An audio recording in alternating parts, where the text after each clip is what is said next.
Hello, everyone. I'm Alex. I'm Andy. And today, on our first episode of the rebooted Top 5 Showdown, we're going to be going over our top 5 NES games. Let us know down in the comments who you think won, and let us know what your list would be. And also, feel free to comment suggestions for what we should do next. My list is still the same, so it's a remaster, but Alex's is different, so it's a remake. Yes. For a little context, this has been a series that we've been doing for a while on our Instagram. We decided to make it bigger and better and put it on YouTube. We're going to be going more in depth about the games, have some gameplay footage in there. It's going to be great. Hope you guys stick around. Getting right into it. My number 5 is Snake, Rattle, and Roll. This is a 3D platformer on the NES. I will call it that. It's isometric, so, you can stick your tongue out at it if you want.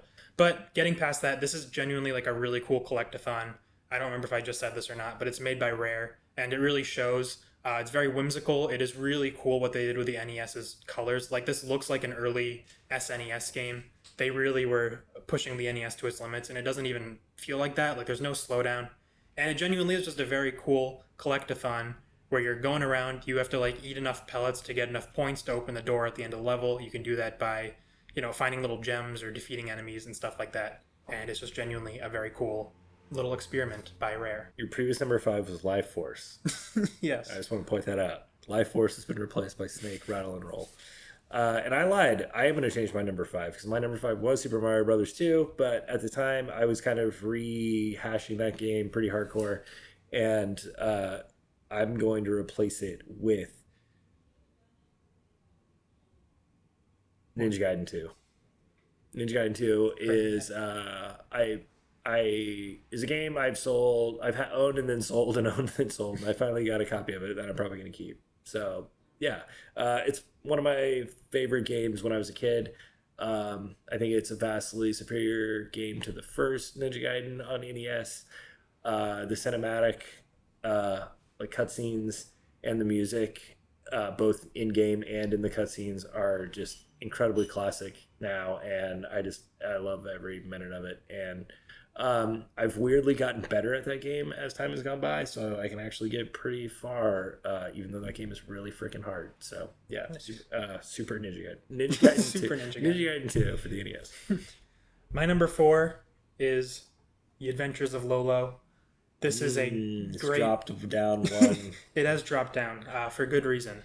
But this is a great game about a blue ball. It's top down. It's kind of just like puzzles in a early Zelda dungeon type of deal. But like the fast food version of that without really much of a story. But it is really cool. The setups of these rooms are fun.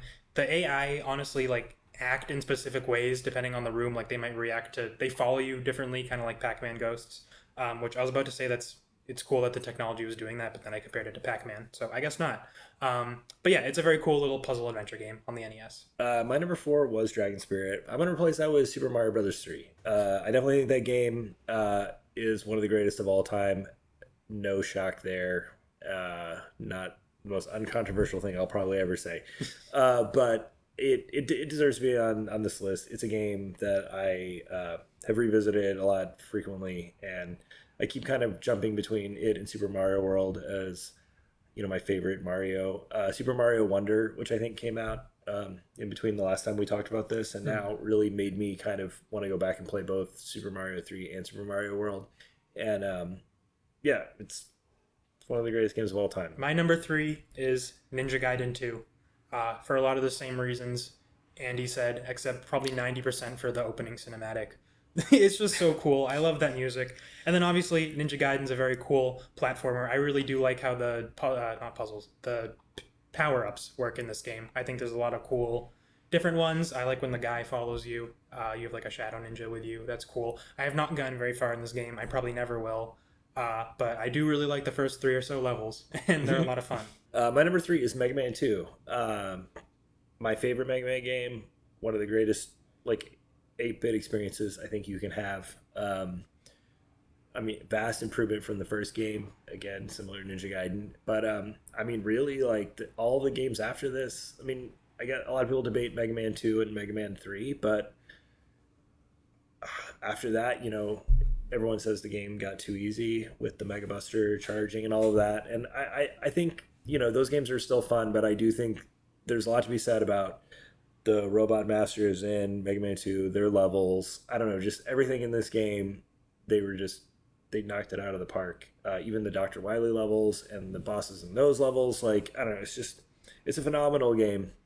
And one of the best games on the NES, hands down, and it's my number 3. I think the only Mega Man game I've ever played is Mega Man Battle Network 3. I can't believe this conversation. Every time we bring it up, I forget. I just completely forget. Yeah. Just you've never played a Mega Man game. I'm just going to continue. Except for Battle Network. I'm just going to continue pretending Battle Network. That's a real Mega Man that exists. That's great. You shouldn't be able to go inside of a game so you can play a Mega Man game. I've played Battle It's not Battle Network. It's awesome.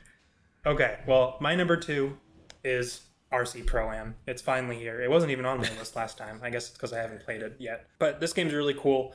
If you don't like isometric top-down racing games, deal with it. I would rather have more of these than like 75 more Simcade racing games. It's just a very cool mode of racing game to play. It's very different. I like how the velocity, or like the momentum, physics heads. I like how the momentum works in this game, where it really is just, you kind of slide around wherever your car's pointing. So you're always like drifting. It looks great. The pseudo 3D rare games on the NES both really work for me. So this one is pseudo 3D because the cars do have like sides to them as they turn. Really awesome. Really like racing games. This is very cool pickups. It's very fun to pick up and play. But have you played it with a Power Glove? I have not.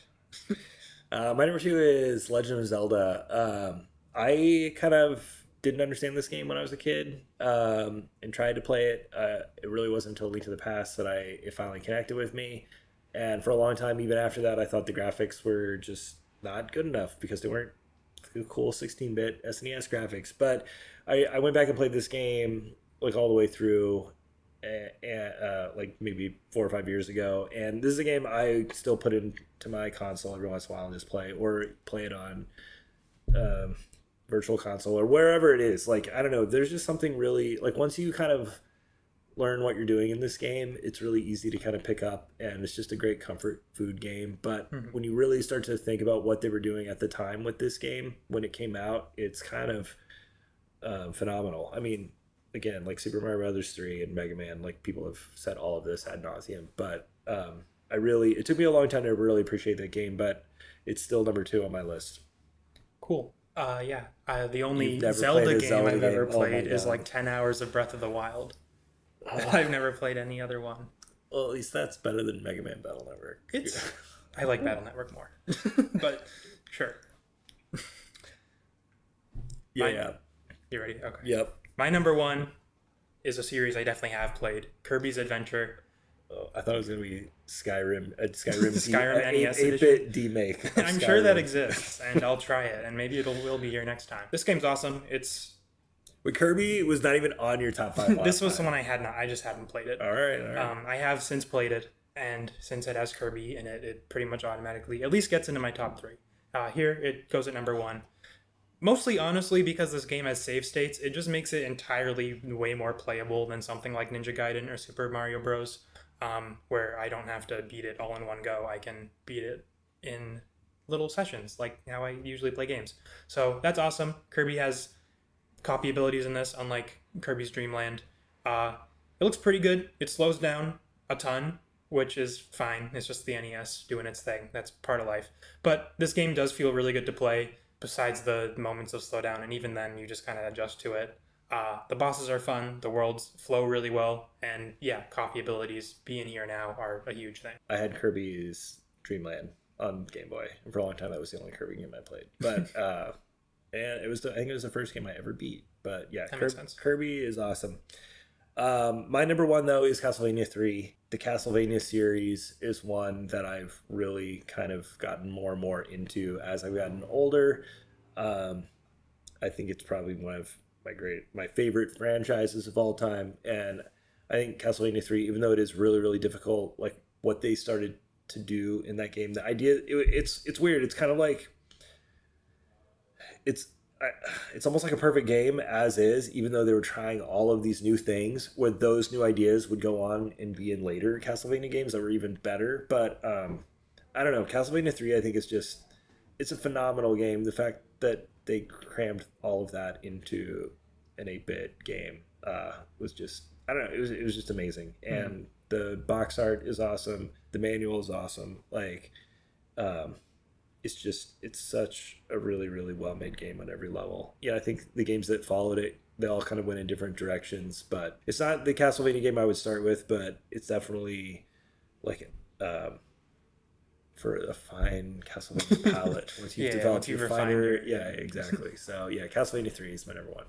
Nice. I have never played a Castlevania game besides the first few episodes of the Netflix show. All right, well, you have a lot of work to do here, Alex. Well, all right. With all that being said, let us know if you guys have ever played any of these games. Hopefully you have. They're all pretty cool. And thank you for watching. Like I said, let us know you think won. Let us know what we should rank next. Make sure to like and subscribe. And thank you. Thanks.